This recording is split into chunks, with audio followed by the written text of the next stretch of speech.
Shalom, baiklah saya akan mempresentasikan jurnal tentang energi disusun oleh Felicity Virginia Tombokan, NIM 22013007, dosen mata kuliah Insinyur Kris Hombokau MT. Kementerian Riset Teknologi dan Pendidikan Tinggi Politeknik Negeri Manado, Fakultas Teknik Sipil, Program Studi D4, Teknik Konstruksi Jalan dan Jembatan, kelas 1A. Latar belakang, energi merupakan kebutuhan penting bagi manusia, khususnya energi listrik. Energi listrik terus meningkat seiring dengan bertambahnya jumlah populasi manusia di Indonesia. Selama ini, kebutuhan energi masih mengandalkan minyak bumi sebagai penyangga utama kebutuhan energi. Namun, pada kenyataannya minyak bumi semakin langka dan mahal harganya, sehingga pencarian energi alternatif guna memenuhi kebutuhan energi listrik tersebut terus dikembangkan. Pengertian energi. Definisi energi yang paling umum adalah suatu kerja yang dapat dilakukan oleh gaya tertentu atau gravitasi, elektromagnetik, dan lain-lain. Energi adalah daya atau kekuatan yang dapat digunakan untuk melakukan berbagai proses kegiatan. Misalnya dapat merupakan bagian suatu bahan atau tidak terikat pada bahan, seperti sinar matahari.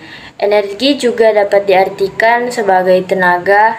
Energi adalah daya atau power yang berasal dari pemanfaatan sumber daya fisik atau kimia, terutama untuk menyediakan cahaya dan panas atau untuk mesin kerja.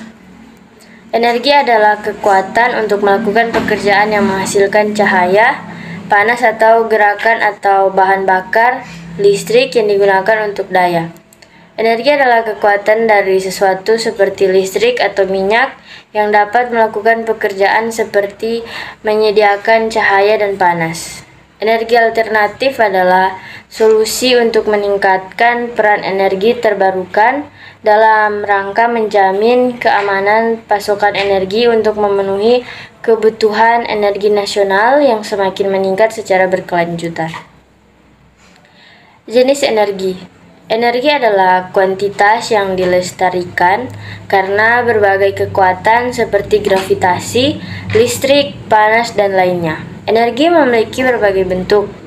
Energi dapat dikelompokkan ke dalam dua kategori utama, yaitu yang pertama energi kinetik, kedua energi potensial. Meski demikian, energi terdapat dalam berbagai bentuk seperti potensial, kinetik, termal, listrik, kimia, nuklir, atau lainnya.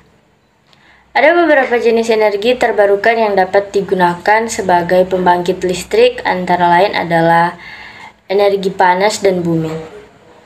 Adalah energi yang diekstraksi dari panas yang tersimpan di dalam bumi. Energi panas bumekonomis dan ramah lingkungan, namun terbatas hanya pada dekat area perbatasan lapisan tektonik.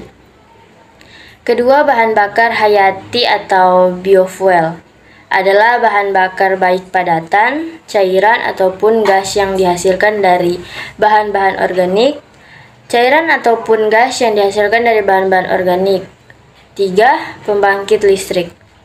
Tenaga mikrohidro atau PLTMH semakin populer sebagai alternatif sumber energi, terutama di wilayah yang terpencil. Sistem pembangkit tenaga mikrohidro dapat dipasang di sungai kecil dan tidak memerlukan dam yang besar, sehingga dampaknya terhadap lingkungan sangat kecil. Pembangkit tenaga mikrohidro dapat digunakan langsung sebagai penggerak mesin atau digunakan untuk menggerakkan generator listrik. Keempat, tenaga angin. Tenaga angin merupakan energi alternatif yang digunakan dalam ladang angin skala besar untuk penghasilan listrik nasional dan juga dalam turbin individu kecil untuk menyediakan listrik di lokasi yang terisolir. Kelima, energi surya. Energi surya adalah sumber energi yang dapat diperbaharui atau renewable energy resource yang sangat potensial. Sel surya merupakan piranti yang dapat mengkonversi cahaya matahari menjadi energi listrik yang dapat menghasilkan daya, energi, dan gerak. Semua bentuk energi berkaitan dengan gerak. Misalnya, setiap benda memiliki energi kinetik jika bergerak. Satuan energi dalam Sistem Satuan Internasional atau SI, International System of Units. Satuan unit energi adalah Joule. 1 Joule sama dengan pekerjaan yang dilakukan oleh gaya Newton yang bekerja pada jarak 1 meter. Sedangkan di angkasa, energi tidak memiliki arah dan karenanya dianggap sebagai kuantitas skalar. Hukum kekekalan energi tidak dapat diciptakan atau dihancurkan, tetapi hanya diubah dari satu bentuk ke bentuk lainnya. Prinsip ini dikenal sebagai konservasi energi atau hukum. Pertama, termodinamika. Dengan demikian, energi total alam semesta selalu tetap konstan. Kesimpulan, kehidupan manusia tidak bisa lepas dari energi-energi yang sudah ada. Bahkan tubuh kita sendiri sangat memerlukan energi dalam beraktivitas, terutama dalam melakukan pekerjaan-pekerjaan yang berat. Alangkah baiknya kamu menjaga kualitas energi yang ada dalam diri supaya kesehatan tubuh akan selalu terjaga.